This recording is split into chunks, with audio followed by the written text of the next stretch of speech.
എല്ലാവർക്കും അല്ലൂസ് നേച്ചർ ലൈഫിലേക്ക് സ്വാഗതം. ഞാൻ ഇന്നിവിടെ തയ്യാറാക്കാൻ പോകുന്നത് കുറിച്ചി മീൻ വെച്ച് ഒരു പച്ചക്കറിയാണ്. അതിനാവശ്യമുള്ള സാധനങ്ങൾ: കുറിച്ചി മീൻ 1 കിലോ, ഒരു തേങ്ങാമുറി തിരുമ്മി വെച്ചിരിക്കുന്നത്, 3 അല്ലി വെളുത്തുള്ളി, 6 കൊച്ചുള്ളി, മുളക് പൊടി 2 ടേബിൾ സ്പൂൺ, മഞ്ഞൾപ്പൊടി 1/4 ടീസ്പൂൺ, മല്ലിപ്പൊടി 2.5 ടേബിൾ സ്പൂൺ, ഉലുവാപ്പൊടി 1 പിഞ്ച്, ആവശ്യത്തിന് ഉപ്പ്, എണ്ണ, കൊടംപുള്ളി ആവശ്യത്തിന് നമുക്ക് ഉപയോഗിക്കാം.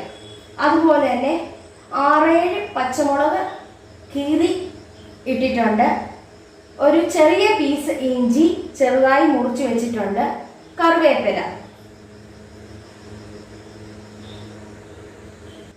ഞാനൊരു മിക്സി എടുത്തിട്ടുണ്ട്. അതിലേക്ക് നമുക്ക് തേങ്ങായും വെളുത്തുള്ളിയും ചുമന്നുള്ളിയും കൂടെ നമുക്ക് അരച്ച് നല്ലൊരു പേസ്റ്റ് പോലെ ആക്കിയെടുക്കാം.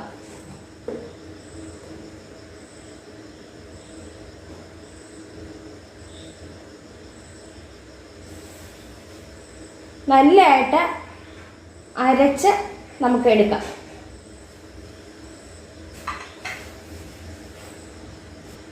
ഇതിലേക്ക് നമുക്ക് മല്ലിപ്പൊടി, ഉലുവാപ്പൊടി, മഞ്ഞൾപ്പൊടി, മുളക് പൊടി എന്നിവ ഇട്ട് നല്ല രീതിയിൽ അരച്ച് എടുക്കാം. അല്പം വെള്ളം നമുക്ക് ഒഴിച്ച് വേണം അരച്ചെടുക്കാൻ. ഞാനൊരു ചട്ടി എടുത്ത് വെച്ചിട്ടുണ്ട്. അതിൻ്റെ മുകളിലേക്ക് നമുക്ക് കറിവേപ്പില,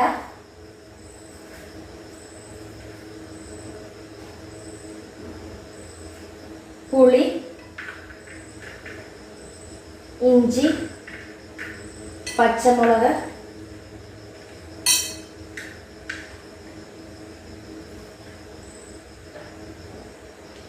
എല്ലാം കൂടി ഇട്ട് അതിൻ്റെ മുകളിലേക്ക് മീന് പെറക്കി വെച്ച് കൊടുക്കുകയാണ്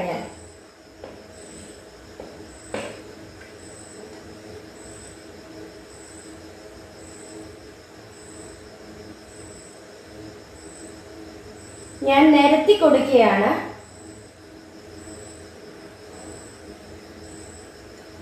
അതിൻ്റെ മുകളിലേക്കാണ് നമ്മൾ അരച്ചു വെച്ച് ആ കൂട്ട് നമ്മൾ ഒഴിച്ചു കൊടുക്കുന്നത്.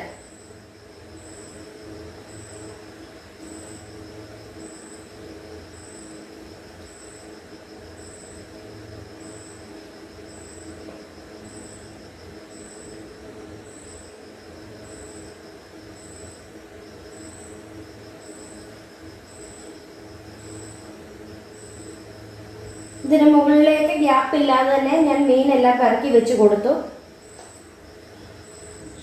അരച്ചു വെച്ച ആ കൂട്ട് ഞാൻ ഇതിൻ്റെ മുകളിലേക്ക് ഒഴിച്ചു കൊടുക്കുകയാണ്.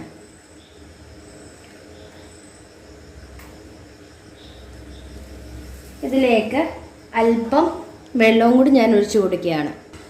ഇതിലേക്ക് മിക്സി കഴുകിയ വെള്ളവും കൂടെ ഒഴിച്ചു കൊടുക്കുകയാണ്.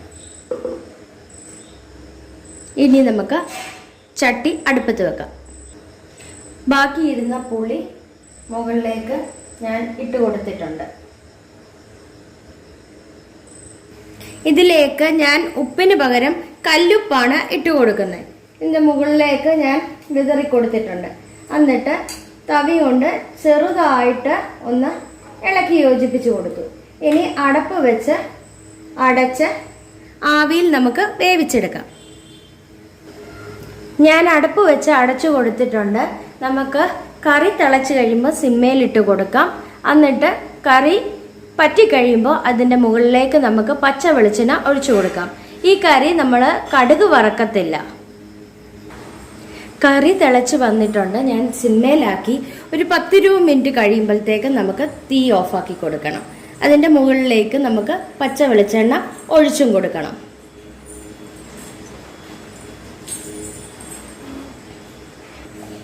കറി കുറുകി വരുമ്പോഴത്തേക്ക് നമുക്ക് ഇതിൻ്റെ മുകളിലേക്ക് പച്ച വെളിച്ചെണ്ണ ഒഴിച്ചു കൊടുക്കാം.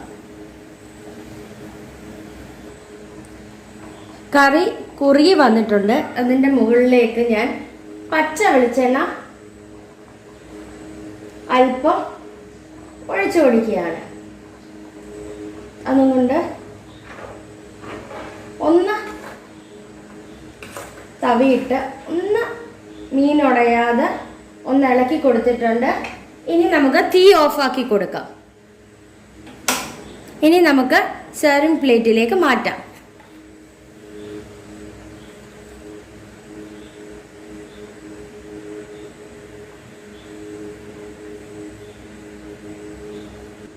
അങ്ങനെ നമ്മുടെ സ്വാദിഷ്ടമായ കറി റെഡി ആയിട്ടുണ്ട്. ഞാൻ സെർവിങ് പ്ലേറ്റിലേക്ക് മാറ്റി. എല്ലാവരും ഒന്ന് ട്രൈ ചെയ്ത് നോക്കണം. ഇഷ്ടപ്പെടുകയാണേ ലൈക്ക് ചെയ്യുവാനും ഷെയർ ചെയ്യുവാനും കമൻറ്റ് ചെയ്യുവാനും സബ്സ്ക്രൈബ് ചെയ്യാനും മറക്കല്ലേ. Thank you.